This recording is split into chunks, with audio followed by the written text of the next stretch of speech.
Friends, यह है हमारा असाइनमेंट बीए, बीएससी और बीकॉम सेकेंड ईयर स्टूडेंट के लिए हम बात कर रहे हैं। और यह जो असाइनमेंट पेपर है सेम है BA, BSc, BCom second year student के लिए। इंग्लिश का असाइनमेंट पेपर है गाइस यह। और यह आपको अलग अलग डेट में बीए वाले को अलग डेट में सबमिट करना है, बीकॉम वाले को अलग डेट में सबमिट करना है और बीएससी वाले को अलग डेट में सबमिट करना है। सो गाइस, हमें जो इंग्लिश का असाइनमेंट पेपर है इसमें इस 3 पार्ट में क्वेश्चंस लिए हुए हैं। पहले में हमको ऑप्शंस वाइज क्वेश्चन है, choose the correct one word है। सेकंड क्वेश्चन में हमें 4 क्वेश्चंस दिए हुए हैं जिनमें से हमें 2 क्वेश्चन अटैम्प्ट करना है। और थर्ड जो हमें क्वेश्चन है उसमें भी 2 क्वेश्चन को अटैम्प्ट करना है। सो गाइज, मैंने यहाँ पे 2 क्वेश्चन ही नहीं। सो गाइज, यहाँ पे क्वेश्चन नंबर 2 और 3 में जो आपको 2 क्वेश्चन ही अटैम्प्ट करने हैं, तो मैंने यहाँ पे सिर्फ 2 क्वेश्चन ही एक्सप्लेन किया है और नोट डाउन करके बताया हुआ है। सो चलिए स्टार्ट करते हैं। सो हमारा फर्स्ट क्वेश्चन है, the poem tree is written by Tina Maria, Nissim Ezekiel, Leo Tolstoy या जी.एल. स्वांच। सो गाइज, इसका आंसर आ जाएगा टीना मारिया। सेकेंड क्वेश्चन है, Nissim Ezekiel is an American poet, British poet and Indian poet. तो Nissim Ezekiel is an Indian poet. Third question हम देख रहे हैं, विकल्प टाइप के क्वेश्चन हम देख रहे हैं अभी। What did Lencho hope for, money, rain, property and life. So guys, answer आ जाएगा rain. What did Lencho hope for, rain आ जाएगा इसका आंसर। फोर्थ है, who had a big dream in God sees the truth but wait, Ivan's father, Ivan's daughter, Ivan's wife. तो answer आ जाएगा Ivan's wife. Guys, Evans की जगह अक्षनो भी हो सकता है क्योंकि हमारे सिलेबस में अक्षनोज मेन पात्र है इस टॉपिक में, तो आप देख लीजिएगा। सो फ्रेंड्स, अब हम पहुंचे हैं क्वेश्चन नंबर सेकंड। हम देख रहे हैं अटेम्प्ट एनी 2 क्वेश्चंस यहाँ पे बोला गया है। 4 क्वेश्चंस दिए गए हैं जिसमें से हमें 2 क्वेश्चंस करना है। और ईच मार्क्स जो है जो क्वेश्चंस है ईच, इसमें मार्क्स कितने हैं 0.5 इंटू 1। जो 1 क्वेश्चन है वह 0.5 मार्क्स का है। सो आपको इन चारों में से कोई 2 क्वेश्चंस अटेम्प्ट करने हैं। फर्स्ट क्वेश्चन है, how do the tree sing. Second question है, what was the mother's reaction to the scorpion bite. What did Amina told Hamid about his parents. How what were, हम फोर्थ क्वेश्चन पढ़ रहे हैं तो fourth question है, what were the changes Akshno have before marriage.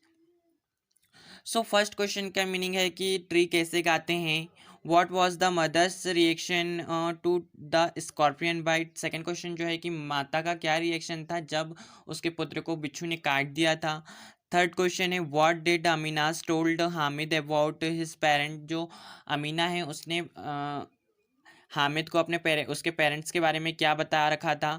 और what were the changes Akshno have before marriage. जो अक्षनो हैं उसके पास क्या चेंजेस थे उसमें जब उसकी शादी नहीं हुई थी।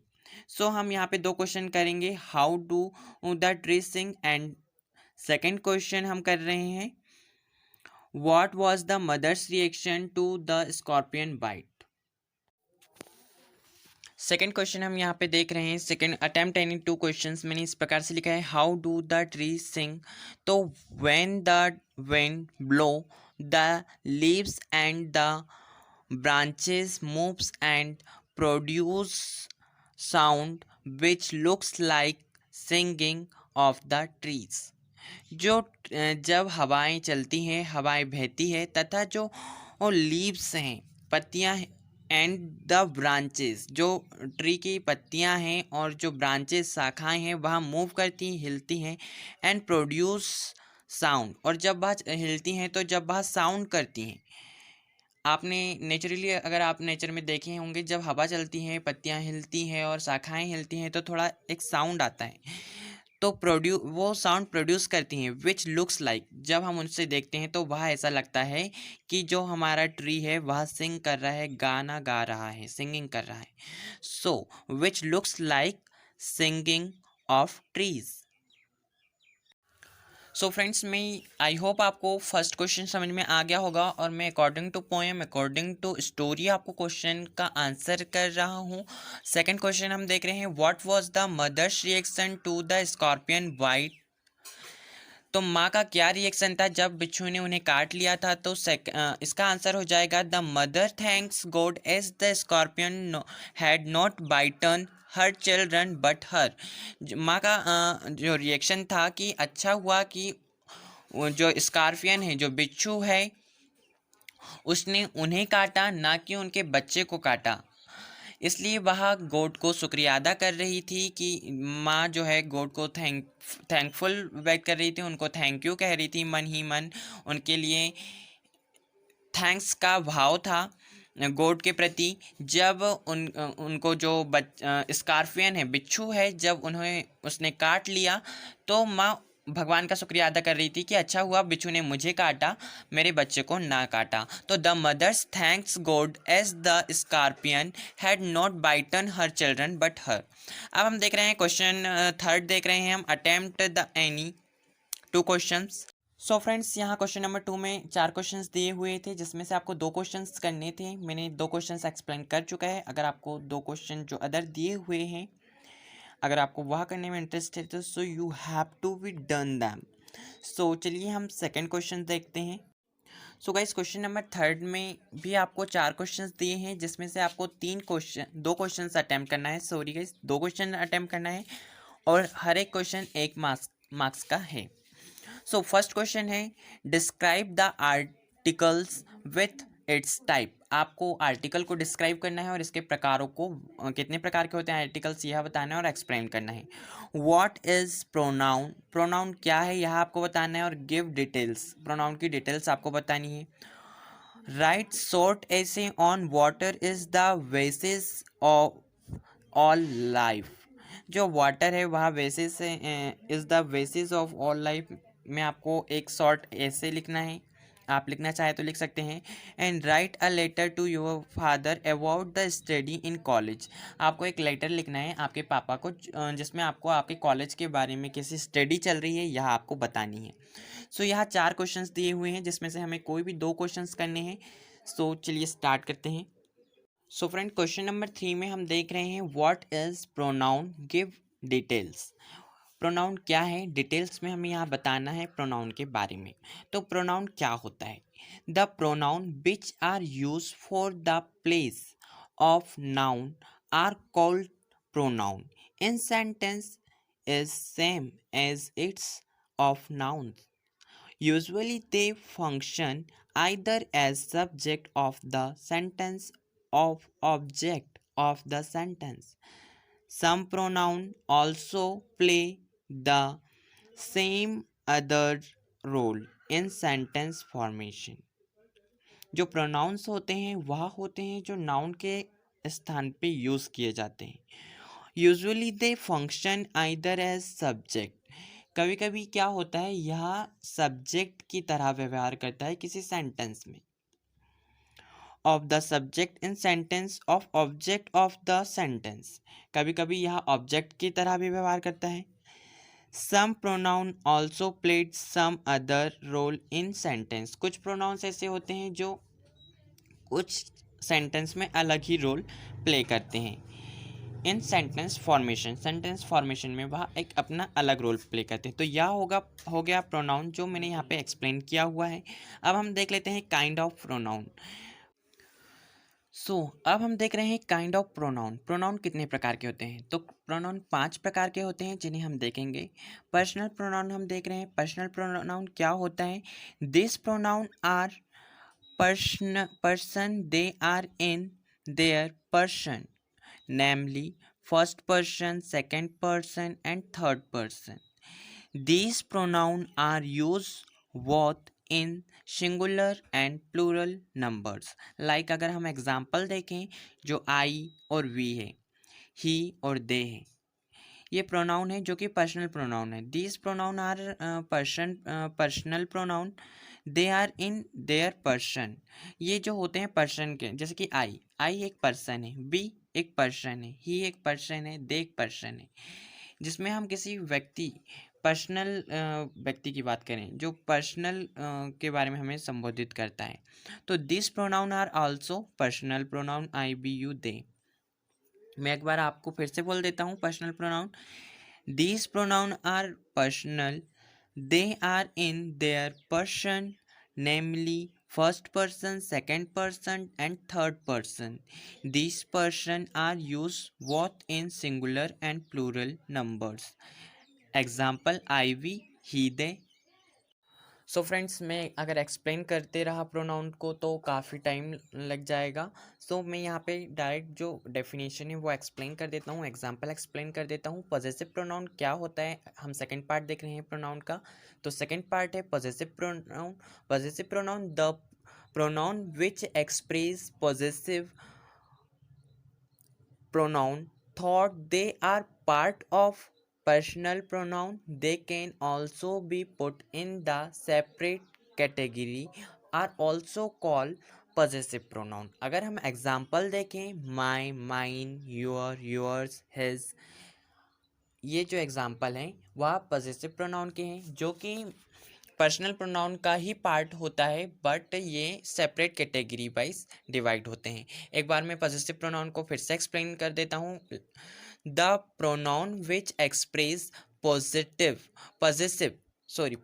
Pronoun thought they are part of personal pronoun, they can also be put in the separate category, are also called possessive pronoun. Example हम देख ले रहे हैं यहाँ पे, my, mine, your, yours and his जो है पॉसेसिव प्रोनाउन के एग्जाम्पल हैं। अब हम थर्ड पार्ट देखते हैं, डेमोन्स्ट्रेटिव प्रोनाउन क्या होता है। तो डेमोन्स्ट्रेटिव प्रोनाउन क्या होता है, there pronouns are used to point out the object of which it refers. ये जो प्रोनाउन होते हैं, there pronoun are use to point out the object, जो ऑब्जेक्ट है उनको पॉइंट आउट करने के लिए होते हैं, टू विच इट्स रिफर्स, जिसके लिए वह यूज होते हैं। जो ऑब्जेक्ट हैं उसको व्यक्त करने के लिए ऑब्जेक्ट के अकॉर्डिंग इन प्रोनाउन का यूज किया जाता है। तो ये होते हैं डेमोन्स्ट्रेटिव प्रोनाउन। एग्जाम्पल है दिस, दैट, दीज, दोज।